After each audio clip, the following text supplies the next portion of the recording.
you will find in the Planet webpage what these policy recommendations are, where they have previously been implemented in the EU, what are the main challenges, and also how the scientific experts, what their evaluation was. Can you start by introducing yourselves, your background, your role, and maybe also in Planet? So my name is Tom Kiel, and I'm a PhD candidate at Wageningen University Research. That's in the Netherlands. And my research was particularly focused on food policy summits, where we try to make recommendations for food policy in Europe. My name is Joaquín and Villa-García. I work as a junior researcher for Wageningen University Research. And I came into the project for Planet last November, and I've mainly been working on the evaluation of the policies recommendations that came out of the policy summits by developing a survey with experts. So maybe we can start by discussing a bit more the food system policy summits. Can you tell us a bit more, Tom, about how did you build this protocol, this experience, and what came out of it? Yeah, so the food policy summits were organized in 9 different countries. Thanks to Planet, we had the opportunity to work with partners to do so. And personally, I think it's really important to listen what people think. So we took a bottom-up approach, just going to people in their home countries and asked them, what do you think should happen in Europe in terms of food policy?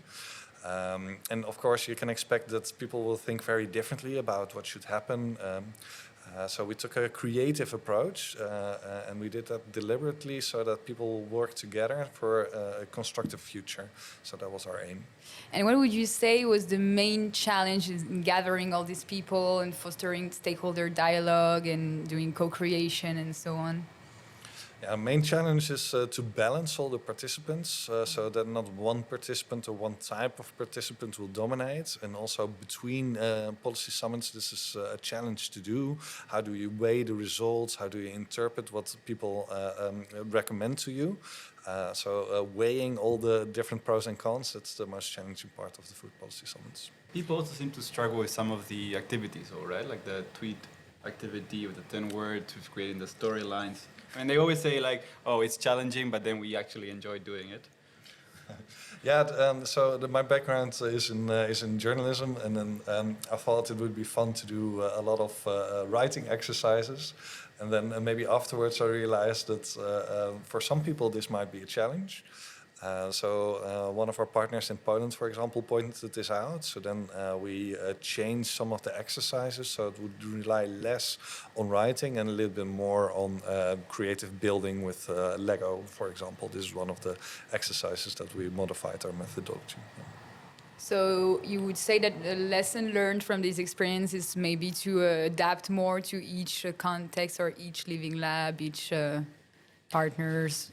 Yeah, it was in the work plan indeed to adapt it to the local context, and you need to be reflexive about. You can go in with one idea, but you need to check whether this idea would also resonate with the people you're working with. Yeah. And so, as a result, you build policy recommendations, and that are all gathered in the EU food system dashboard that is available on the Knowledge Center. So maybe, Joaquín, you can tell us a bit more about the dashboard, about the different recommendations, and also what you worked on these recommendations. Yeah, so at the end of the food policy summits, from all of the national food policy summits, they took those recommendations and they took it into a meeting in Brussels with policymakers. So out of the different national food policy summits in the 9 different countries, then those, I think it was like 70 policy recommendations, and then they were summarized into 20. And all of these policy recommendations, they span the whole food system. So you can think of it from production all the way until the final consumption. So in between, of course, you have distribution, retail, and marketing. What I did with those 20 policy recommendations was to search for scientific experts across the EU, both with European expertise, but also with the expertise of the food systems of the national countries from which we had the living labs. And those scientific experts were asked to evaluate both the effectiveness and feasibility of these policy recommendations, and this fed into the European Food System Dashboard, where you will find in the Planet webpage what these policy recommendations are, where they have previously been implemented in the EU, what are the main challenges, and also how the scientific experts, what their evaluation was. Part of the survey also asked scientific experts to identify how these European food system policies would either create syntheses or trade-offs with each other.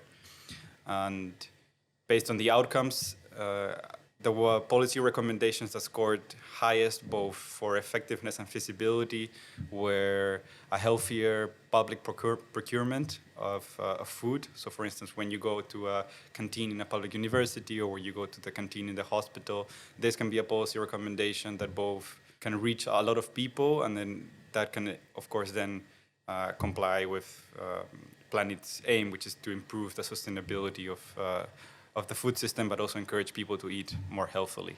Another recommendation, for example, was the bans on hazardous pesticides. Those also scored both highly, according to scientific experts, in effectiveness and feasibility. Would you say that if you could have done this experiment with all EU countries, it would have had a higher impact, or doing it with only 9 countries was enough to draft those 20, to isolate those 20 recommendations? I guess it's difficult to have a preliminary evaluation whether the final policy mix would have been different if we had more countries participating. At the end, that exercise of that the Pan-EU Policy Summit that happened in Brussels at the end of the project, where it actually took the 69 policy recommendations and then it summarized them into 20, right? So you could potentially argue that even if we had included more countries, through that process of summarizing them, they would have resulted in the same. So there were certain, I think Tom can speak better to this, whether there were commonalities between the different 9 national food policy summits. But of course, yeah, from my understanding, each country had their own, for example, cultural aspects that also then, this also fed into what the policy recommendations were. So yeah, I guess if you had more European countries participating, then you could expect that each country then will also bring their own cultural history into how they consume food, how they prepare food, and this would have an impact on the policy recommendations. That's we did recommendations on multiple levels, and one of the levels would be local and national. So in that sense, if you add another country, then we could also provide advice on the local and national level of that country. So in that sense, taking more countries into our research could have supplemented the research in that way. Still, if I compare the results between countries, and if I look in literature, what are the major debates within European governance, then I see those really reflected in our results. So in that sense, we have a strong indication that our results are actually transferable to a wider European context. And what would you say would be the key messages to share to policymakers right now about food systems, considering all your results in Planet? Yeah, I think there are 3 major conclusions overall. So our participants mostly say that we need to support consumers in making healthy and sustainable choices. So the support for consumers is really essential. Farmers or food producers should be guided towards more sustainable modes of production, so also supported in doing sustainably, and where some modes of agricultural production are unsustainable, need to be guided to transition towards more sustainable modes. And the third recommendation is for retailers and markets that politics can be more strict in what would be allowed. So one example is, for example, that that our participants think that we should stop advertising of unhealthy products. So in that sense, politics can be a little bit more strict towards retailers and markets and marketing overall. I can speak mostly to the expert survey, so the results of the evaluation of the policy recommendations. I guess some of the messages that I would share is that to have, for example, experts were quite positive about policy recommendations that had a large outreach. So they will reach immediately a large group of people. So, for example, healthier public procurement of food both makes it food that can be healthy and also more accessible for people. And then this helps people, persons that were perhaps experiencing issues with affording healthier food.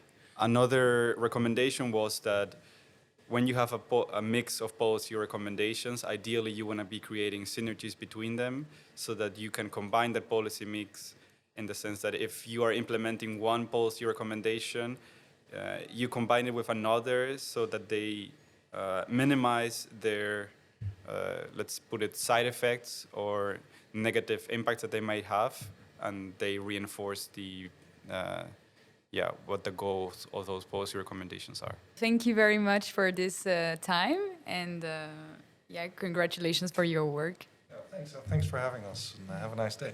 Thank you. Thank you.